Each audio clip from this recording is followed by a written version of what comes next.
떡과 성만찬 그 떡의 관계라는 주제를 가지고 이제 요한복음 6장에 대해서 이제 공부하도록 하겠습니다.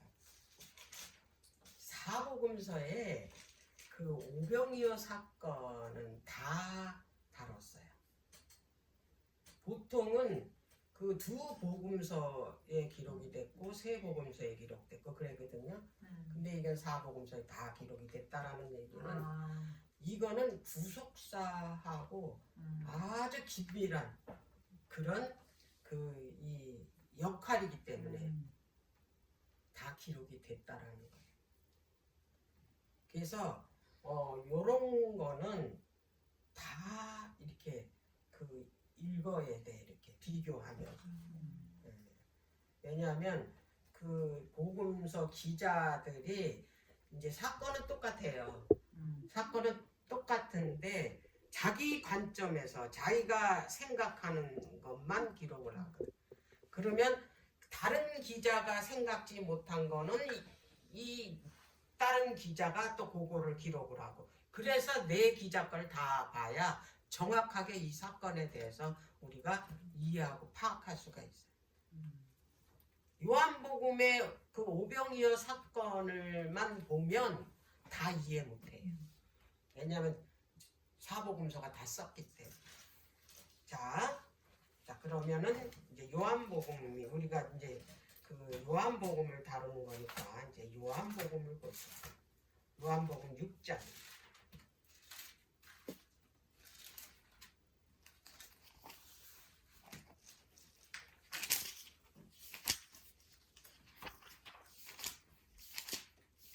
사복음서에 다루지 않은 것들만 이제 제가 설명을 할 거예요.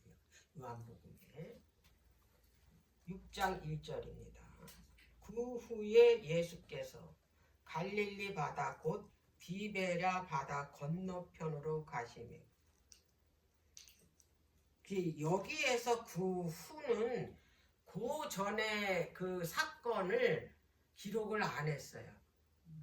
그러면 그 이 5,000명을 떡을 먹인 사건 그 배경이 여기는 안 나왔다 이 말이에요.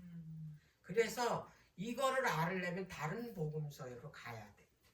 자, 하나만 가볼게요. 마태. 다 다뤘는데 지금 요한복음은 이걸 기록을 안 했어요. 자, 마태복음 14장.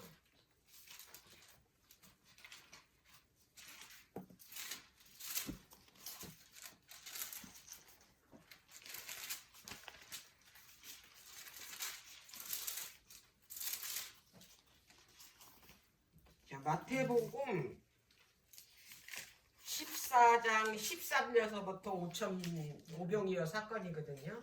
근데 그 5,000명을 떡을 먹인 사건이 왜 일어났는지 이거를 알기 위해서는 그 위의 배경을 봐야 돼. 근데 그 14장에 보면 침례 요한의 죽음에 대해서 이제 기록을 했어요. 자, 뭐라고 기록을 했나 보면 그때의 1절 분봉왕 헤롯이 예수의 소문을 듣고 그 신하들에게 이르되 이는 침례 요한이라 저가 죽은 자 가운데서 살아났으니 그러므로 이런 권능이 그 속에서 운동하는도다 그랬어요. 이 분봉왕 헤롯이 그 뭐냐면 침례 요한을 목 잘라서 죽였잖아요.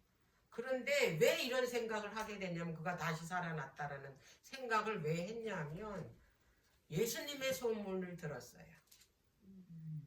예수님의 그 모든 기적을 행한 이야기를 다 듣고 나서 이제 이 두려워하는 거예요. 이 침례 요한이 다시 살아나지 않았나 그 생각. 지금 그 이야기를 지금 마태가 기록을 하고 있는 거예요. 3절 전에 헤롯이 그 동생 빌립의 아내 헤로디아의 일로 요한을 잡아 결박하여 옥에 가두었으니 이는 요한이 헤롯에게 말하되 당신이 그 여자를 취한 것이 옳지 않다 하였음이니라. 헤롯이 요한을 죽이려 하되 민중이 저를 선지자로 여김으로 민중을 두려워하더니 마침 헤롯의 생일을 당하여 헤로디아의 딸이 연석 가운데서 춤을 추어 헤롯을 기쁘게 하니 헤롯이 맹세로 그에게 무엇이든지 달라는 대로 주겠다 허락하거늘 그가 제 어미의 시큼을 듣고 가로되 침례 요한의 머리를 소반에 담아 여기서 내게 주소서 하니 왕이 근심하나 자기의 맹세한 것과 그 함께 앉은 사람들을 인하여 주라 명하고 사람을 보내어 요한을 옥에서 목베어 그 머리를 소반에 담아다가 그 여학에 주니 그가 제 어미에게 가져가니라. 요한의 제자들이 와서 시체를 가져다가 장사하고 예수께 고하니라.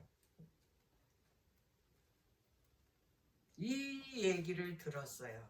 그래서 그 세 복음서에는 이 이야기, 마태복음은 아주 그 정황 얘기를 자세하게 했고 다른 복음서에서는 다 그렇게 침례 요한을 죽인 사건을 다뤘다 이 말이에요.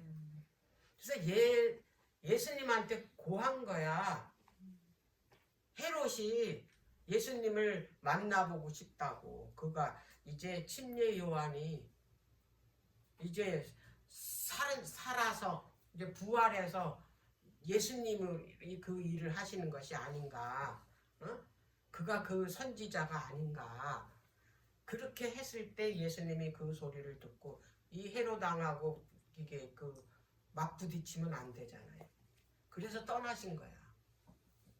그래서 어디로 떠났냐? 그래서 이제 예수님이 그 14장 13절에 보면 예수께서 들으시고 배를 타고 떠나서 따로 빈들에 가시니 무리가 듣고 여러 고을로부터 걸어서 쫓아가니라. 배를 타고 건너갔어. 자, 그 요한복음 6장 다시 갈게요.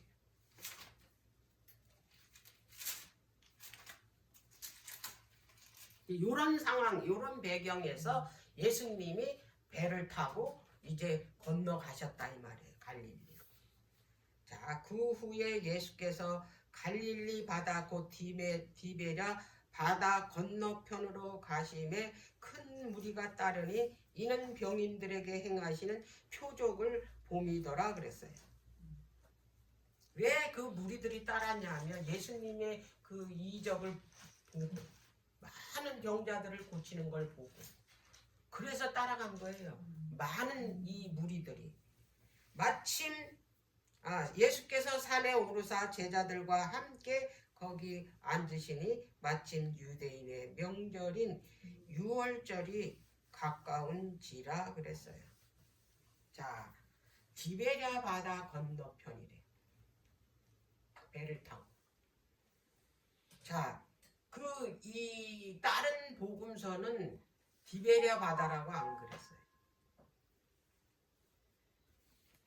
뭐라고 그랬냐면 갈릴리 바다라. 그리고 겟네사렛이라 그랬어요. 겟네사렛은 갈라디아서의 옛날 이 말이거든요. 그런데 디베랴라고 쓴 거는 요한복음뿐이 없어요. 그리고 요한복음에서 요한은 왜 갈릴리 바다를 디베랴라고 그랬나? 사복음서에서 요한복음서는요 한 30년 후에 30년 후에 쓴 거거든요.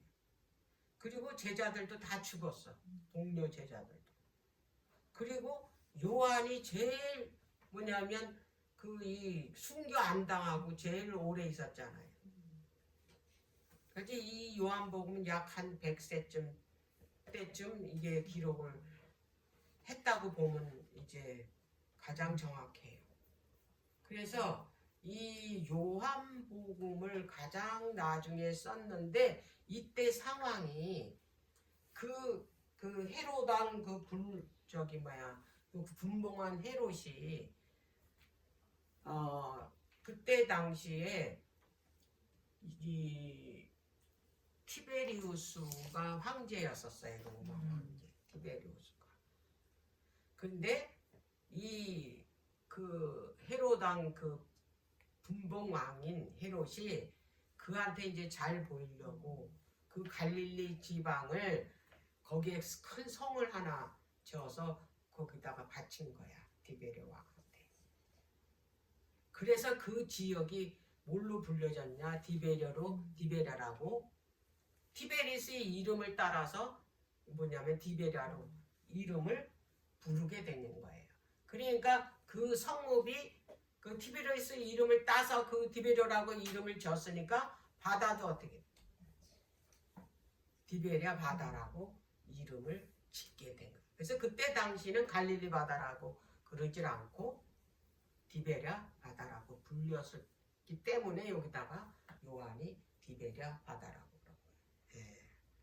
예. 요게 이제 다르고, 그 다음에 이제 이 오병이어 사건의 어떤 시간에 대해서 기록한 그 기자는 없어요. 근데 여긴 정확하게 기록을 6월절. 요한복음은 때를 이 때에 관해서 기록했다 그랬죠. 성경 전체가 그 때가 6월절이다.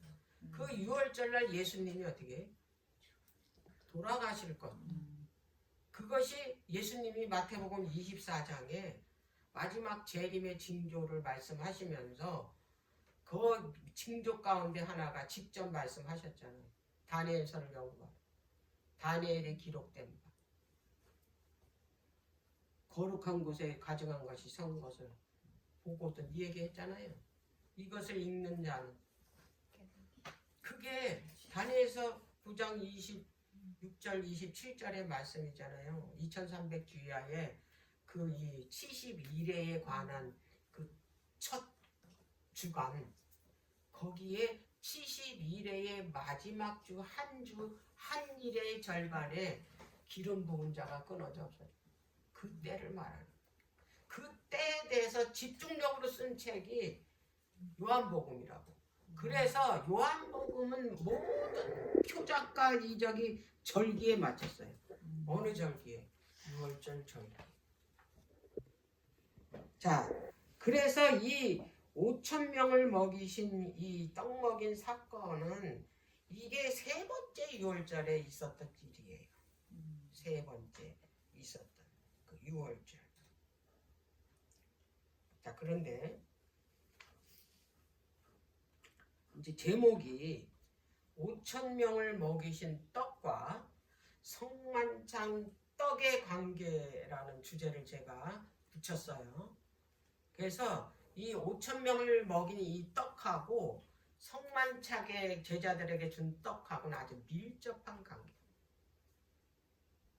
굉장히 중요한 그런 관계가 있기 때문에 이 6월절 날 이 5,000명을 떡을 먹였어요. 자, 그럼 어떤 관계가 있는지 이제 설명을 이따 오후에도 그 떡상을 보면서 자세하게 이제 설명을 할게요. 왜냐하면 저 떡상하고도 또 연결이 되니까. 저 그 성소에 있는 저 떡상을 왜 차렸는지, 저 떡상하고 그 예수님의 십자가하고 어떤 관계가 있는지 이걸 알아야 그 마태복음 22장에 그 혼인잔치에 대해서 이해할 수 있어요. 마침 유대인의 명절인 6월절이 가까운지라 예수께서 눈을 들어 큰 무리가 자기에게로 오는 것을 보고 빌립에게 이르시되 우리가 어디서 떡을 사서 이 사람들로 먹게 하겠느냐 하셨다 그랬어요.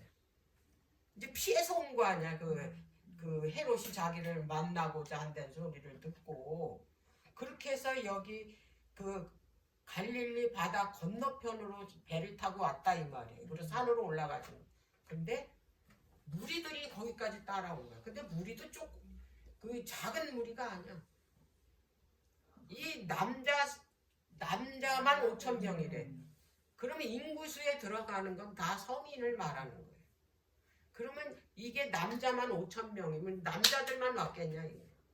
거기 아이들도 왜냐하면 저기 음식을 사다 먹으라 그랬더니 이제 안드레가 가서 그 어린 그 아이가 보리떡 5개, 물고기 2마리 있다고 그랬잖아요. 그러면 아이들도 갔다는 얘기예요. 그럼 아이들 갔다면 엄마도 갔을 거 아니에요. 그리고 노인네들도 갔을 거 아니에요. 그럼 그 인원수가 얼마나 많겠냐. 그렇지. 예? 자, 그래서 여기에는 그 요한복음에는 이 빌립과 안드레가 나오거든요. 딴 복음서는 이 말이 안 나와요. 이 떡을 어디서 구했는지. 자, 볼게요.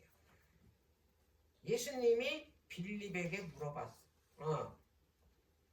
무리가 오는 거를 보고 빌립이 예수님께 와가지고 우리가 어디서 떡을 사서 이 사람들을 먹게 하겠느냐 그랬어요. 여기 빌립과 안드레가 왜 나올까? 네? 빌립과 여기 지금 갈릴리 건너편 여기가 벳세다거든요. 이제 저기 다른 복음서에는 벳세다라고 정확하게 그 명칭이 나와요. 이 지역 명칭. 빌립, 안드레, 베드로가 다 여기 출신이야. 여기가 고향이야. 그러니까 여기 지역에서 잘 알겠죠. 자, 6절. 이렇게 말씀하시면 친히 어떻게 하실 것을 아시고 빌립을 시험코자 하십니다. 당신이 이제 그걸 다 띄어서 줄 거 아니에요. 그래서 빌립이 이제 시험하는 거야. 네가 그 나를 믿냐 안 믿냐. 이 많은 그 사람들을 어디 가서 떡을 먹이냐 이 말이에요. 근데 믿지를 않은 거지 빌립도. 그랬더니 7절에 빌립이 대답하되 각 사람으로 조금씩 받게 할지라도 200데나리온의 떡이 부족하리다 그랬어. 이제 어떻게 이 많은 사람들 떡이 먹이겠냐 이걸 의심하는 거지 말하자면.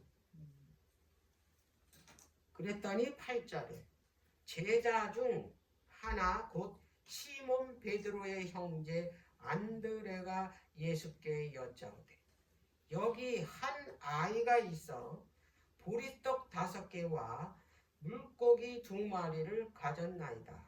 그러나 그것이 이 많은 사람에게 얼마나 되겠사옵니까? 이렇게 물어봐요. 그걸 이제 뭐냐면 알아본 거예요. 음식이 있나 없나. 그랬더니 한 아이가 보리떡 5개하고 물고기 2마리가 있는 걸 보고 예수님께 말씀을. 근데 이걸 가지고 어떻게 이 많은 사람? 예, 상상이 안 가는 거예요.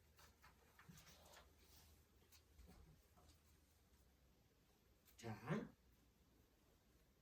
10절. 예수께서 가라사대 이 사람들로 앉게 하라 하신대 그곳에 잔디가 많은지라 사람들이 앉으니 수요가 5,000쯤 되더라.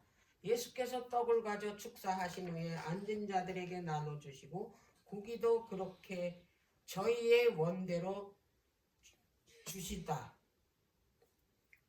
저희가 배부른 후에 예수께서 제자들에게 이르시되 남은 조각을 거두고 버리는 것이 없게 하라 하시므로 이에 거두니 보리떡 5개로 먹고 남은 조각이 12바구니에 찼더라.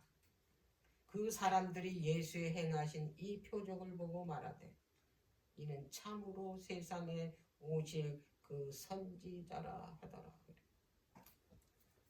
여기서 요한이 이걸 기록을 했어요. 이 사람들이 떡 5개 가지고 그 5,000명 뿐이 아니잖아요. 한 약 2만 명 정도 됐었을까. 그걸 먹이는 걸 보고 이건 사람이 하는 일이야. 이거는 왕으로 이 땅에 왕으로 오실 메시아다. 자기네들. 그 선지자라는 건 바로 그들이 기다리는 메시아예요. 왜? 신명기 이들은 모세오경을 믿었으니까. 신명기 18장에 모세가 그랬잖아요. 나중에 나 같은 선지자가 온다고. 그들이 그 선지자인 줄 아는 거예요. 확실하게 믿은 거예요. 이게 여기서 기록이 돼요. 왜 그러냐면 그 다음 장면에 예수님이 물 위로 걸으신 이 표적을 보여줬잖아요. 그럼 이 사건하고 연결된 거야. 그렇지. 이 오병이어 사건하고.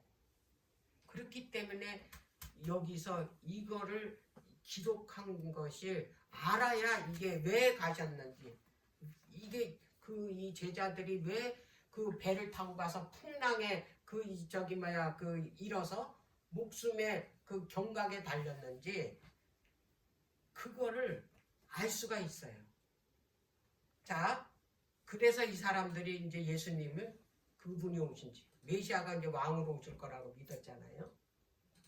잘못 믿었지만 이 땅에 이 진짜로 지상의 왕이 될 것으로 아는 거야. 그래서 자기들을 그 적의 압박 속에서 구원시키고 해방시켜 줄 것으로 그런 그 메시아를 기다린 거거든. 자, 그리고 나서 15절에 그러므로 예수께서 저희가 와서 자기를 억지로 잡아 임금 삼으려는 줄을 아시고 다시 혼자 산으로 떠나가셨다 그랬어요. 이 무리들이 있잖아요. 예수님을 이제 왕으로 세우려고 하는 거예요. 그것도 권유하는 게 아니야. 잡아서 억지로 억지로. 자, 여기에서 이제 억지로라는 그 헬라의 의미를 알아야 돼요. 그래야 이 예수님이 왜 떠나셨고 왜 예수님이 제자들에게 급하게 빨리 여기를 배 타고 이제 건너편으로 가라고 하셨는지 그게 이제 우리가 이 상황을 이해할 수가 있는 거예요. 자, 그러면 이 억지로라는 이 헬라어가 뭐냐면 그 하루파조라는 그 헬라어예요. 하루파조. 이 의미는 어떤 의미냐면 단순히 우리가 생각하는 억지로가 아니에요. 뭐냐면 갑자기 붙잡아서 빼앗다, 강제로 끌어가다, 그리고 낚아채다 이런 뜻이에요. 그러니까 예수님을 강제로 끌어다가 뭐 하려고 그래요? 왕위로 앉히려고 하는 거예요. 이 행동들이 지금 이 15절의 이 말씀의 의미가. 그러니까 아주 굉장히 강한 동작을 폈다 이 말이야. 이 무리들이. 그런데 예수님이 이 땅에 오신 목적이 뭐예요? 이 땅에 왕이 되러 오신 거 아니잖아. 네? 이분은 이 땅에 은혜의 왕국을 세우러 오신 거 아니야. 그것도 어디에서? 십자가에서. 근데 이들은 예수님을 정치적 왕으로 세우려고 하고. 그래서 어떻게 하려고? 첫 번째, 자기들이 그 로마의 압박에서 저희들을 어떻게 구원해주고 그리고 세상을 어떻게 이분이 왕이 돼서 지배하고 그러면 자기네들은 거기서 뭘 할 수 있어? 권력을 행사할 수 있어. 이런 이기심. 그리고 두 번째는 배골치 않아도 돼. 응? 예수님 말씀만 하면 그냥 떡이 나오니까. 아무것도 없는 데서 떡이 나오니까. 그래서 강제라도 이분을 끌어다가 왕을 앉히려고 했던 거예요. 그래서 예수님이 급하게 이 무리들을 쫓아보내고 제자들 보고 빨리 이 상황에서 벗어나도록 배를 타고 건너가라 그런 거예요. 근데 이 제자들이 이 군중 무리들하고 같은 마음이 있어요. 같은. 거기서 선동을 누가 했냐면 가룟 유다가 선동. 거기에 휩싸인 거예요. 선동하는 사람이 있으면 처음에는 그런 생각이 없다가 휩싸이잖아요. 맞아요. 네. 그런 거예요. 그러다가 이제 재촉을 했는데도 이들이 머뭇머뭇된과 군중들하고 같이 한 마음이죠. 우리 예수님이 왕이 되면 자기네들은 어떻게 될 거예요? 가장 측근에 있으니까. 영의정 자의정 될 거 아니에요. 권력을 행사할 거. 그런 마음들이 다 있었다 이 말이에요. 이들까지도 예수님이 이 땅에 왜 오시는지를 이해를 못했어요.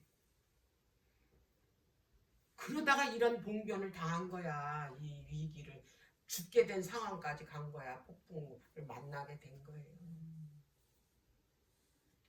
자, 머뭇머뭇대다가 이제 저녁에 늦게 출발하게 된 거예요. 저녁 예. 자, 그러면 이제 16절 볼게요. 저물매 제자들이 바다에 내려가서 그랬죠. 저물 때 이제 이들을 다른 그 복음서를 보세요. 보면 예수님이 급하게 보냈어요. 그러다가 이제 해가 저물었으면 6시간 넘었을 거 아니에요. 응? 해 저물었다니까. 자, 그런데 17절에 배를 타고 바다를 건너 가버나움으로 가는데 이미 어두웠고 예수는 아직 저에게 오시지 아니하셨던. 먼저 보냈으니까. 자, 그렇다면 예수님은 왜 이 제자들하고 항상 제자들하고 함께 했잖아요. 어디든. 근데 예수님이 먼저 가라 그러니까. 배 타고. 어디로? 다시 갈릴리로 가라는 거예요. 예수님은 어디로 가셨냐고? 산으로 올라가셨대잖아요. 다시 산으로 올라가셨어요. 뭐 하시려고? 기도하시고. 이 인류를 구원하기 위해서. 그 구원을 위해서 기도하시고. 그리고 믿음 없는 전 뭐예요? 제자들을 위해서. 밤새도록 기도하고. 그런데 그들이 이제 그 가버나움으로 가는 시간은 약 1시간 정도. 가까운 거리예요. 근데 여기 뭐라 그랬냐면 19절 제자들이 노를 저 10여리쯤 가다가 예수께서 바다 위로 걸어 배에 가까이 오심을 보고 두려워하거늘 그랬어요. 해가 이제 떴을 때 도착을 한 거예요. 예수님이 오신 거야. 이 사복음서를 종합해서 보니까.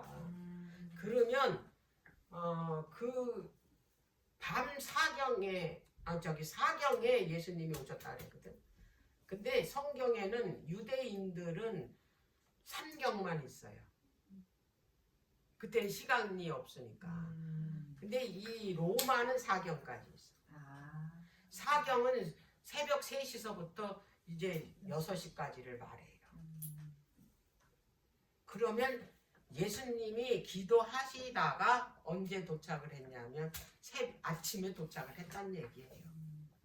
그러면 이들이 저녁 6시 넘어서 떠났으니까 그 1시간 거리면 갈 거리를 밤 8시간을 그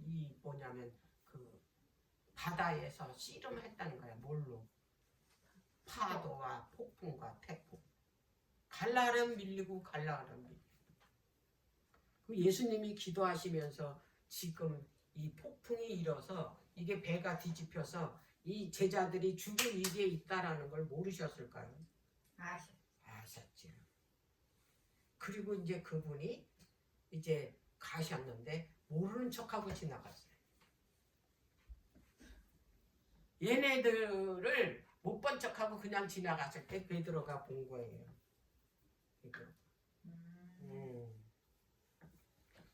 나도 예수님처럼 무리를 걷겠다. 예수님은 그렇게 터무니없는 그 소원까지도 들어주셨어요. 네. 자, 그러면 여기에서 예수님이 이런 상황을 만드셨다라는 거는 그들한테 뭐냐면 교훈시키기 위해서 직접 체험을 해야 깨달아. 우리 미련해가지고. 진짜. 이거를 여기 상황으로 생각하지 마시고요. 나의 삶에다가 한번 적용을 해서 생각을 해요. 똑같은 일을 우리도 똑같이 이 제자들처럼 똑같은 행동을 하니까 이 세상의 권력과 부와 이런 것들이 좋아서 하나님께서 하시라는 대로 하지 않고 머뭇대다가 이런 태풍을 만나고 파도를 만나고 그런 이걸 만나는 거예요. 삶의 고난, 이게 삶의 파도와 폭풍, 그걸 만난다 이 말이에요. 그래서 뭐 어떻게 돼요? 아주 죽을 지경까지 간다 이 말이에요. 머뭇대지 않았다면 바로 갔어요.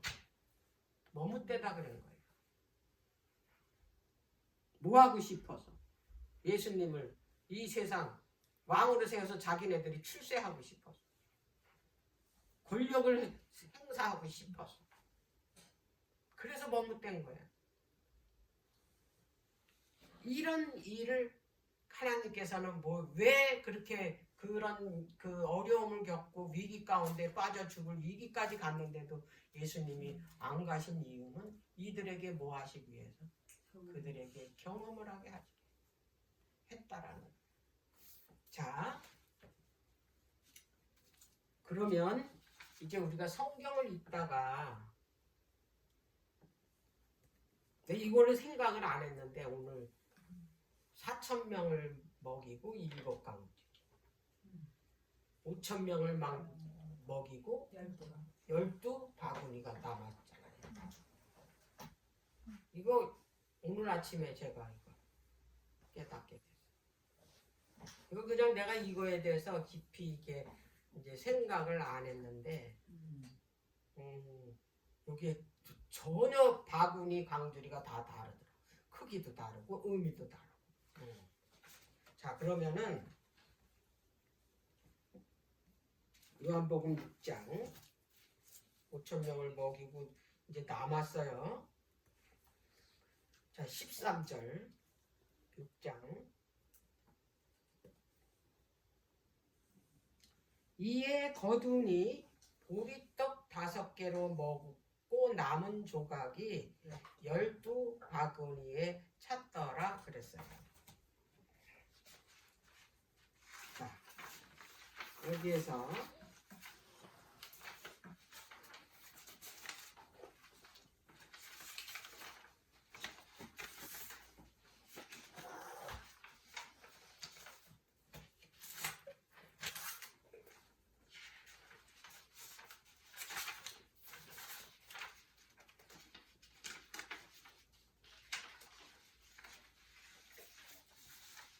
이걸 좋은 거를 어디다 해?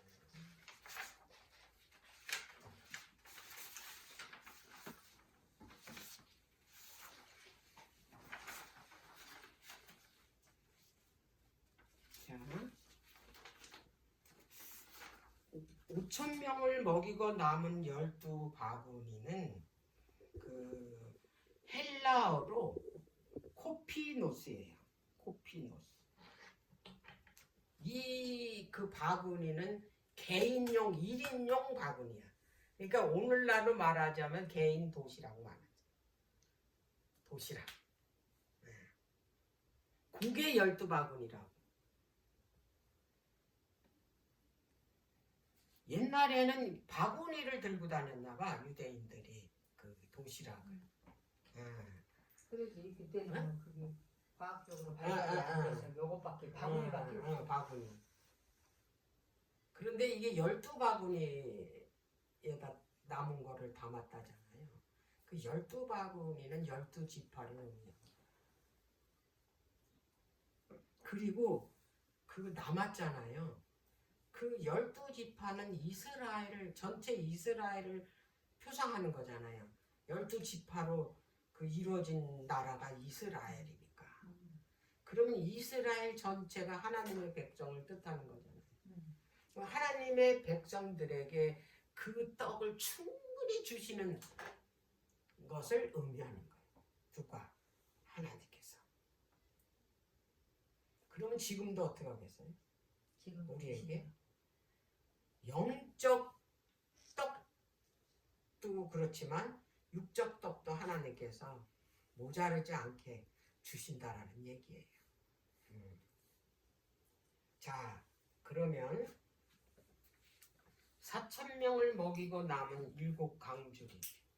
이제 마태복음 15장. 마태복음 15장.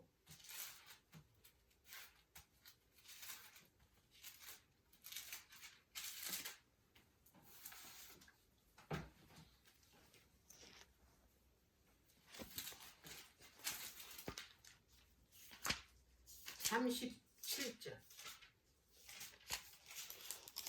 다 배불리 먹고 남은 조각을 7 강주리에 차게 거두었으며 먹은 자는 여자와 아이 외에 4,000명이었더라 그랬어.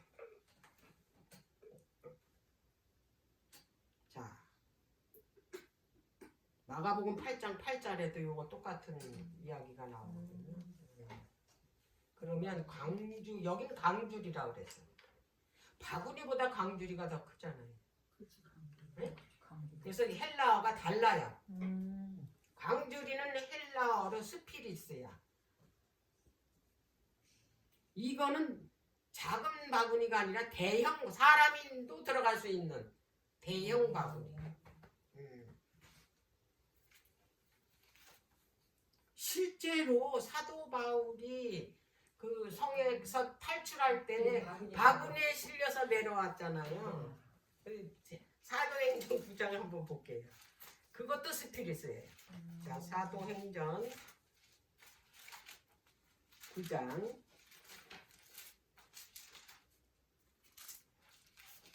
기가 막힌 거예요. 이 떡을 통해서 어떤 이 계시를 줬는지.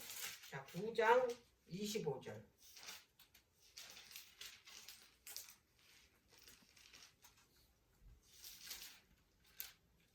그의 제자들이 밤에 강주리에 사흘을 담아, 이 강주리가 이 스피리스예요. 담아 성에서 달아내. 그러니까 사람도 이게 뭐 들어갈 수 있는 큰 강주리로 7 강주리를 남아서 담았다 이 말이에요. 그럼 조그만 12바구니에다 떡을 담는 게 많아요. 강주리 7 강주리. 7 강주리가 더 많지. 7 강주리가 훨씬 많다는 얘기예요. 그럼 이게 분명한 여기에 어린 구속사 의미가 들어가 있다 이 말이에요. 떡이 누구냐? 예수님이고 복음이잖아요. 자, 이거는 그 5,000명을 먹인 그 지역은 유대 갈릴리 지역이잖아요. 근데 이거는 이방 지역이야. 배가불리. 그러니까 이방 지역에서 떡을 준 사건이야, 이 사건이. 그 말하자면 이 복음이, 이 떡이잖아, 복음이. 예수님이 내가 떡이라 그랬으니까 복음이 예수님이에요. 이 복음이 어디도 전해진다는 얘기예요? 이방인에게도 전해져. 그걸 예시해 주는 거예요. 그리고 더 어떻게 규모가 커. 한 이스라엘의 국가에 여기에 속해 있는데 이건 뭐예요? 전 세계. 풍성하게. 그래서 광주리 7이라는 숫자는 완전 숫자는. 그래서 7 강주리. 그러니까 규모가 더 풍성하다라는 거예요. 그리고 온 세상을 뜻하는 거예요. 그래서 여기 그 핵심 메시지는 뭐냐면 그 12 바구니는 하나님이 자기 백성을 풍족하게 먹이신다는 거. 그리고 7 강주리는 하나님이 온 세상에까지 넘치게 먹이신다는 것을 암시해요. 이게 그 5,000명을 먹이고 12 강주리 남았잖아요. 12바구니. 그리고 4,000명을 먹인 후에 7 강주리에 남은 걸 담은 고에 대한 이 뭐냐면 진리라는 거예요. 다시 한번 요거 이제 이 의미를 좀 깊이 생각하시면 그냥 쓴 게 없더라고. 그죠? 우리는 그냥 흘려봤어 그동안에. 이거를. 이거 똑같은 사건이네 이렇게만 읽어봤지 누가 이런 엄청난 진리가 담겨있는지 알아. 또 오늘 새벽에 이런 거 깨닫게 해주시려고 깨우셨더라고. 이걸 또 다 찾아봤어. 또 왜 이거를 왜 찾아봤는지 다. 그랬더니 이런 게 나오더라. 자, 이제 오전 시간은 여기서 마칠게.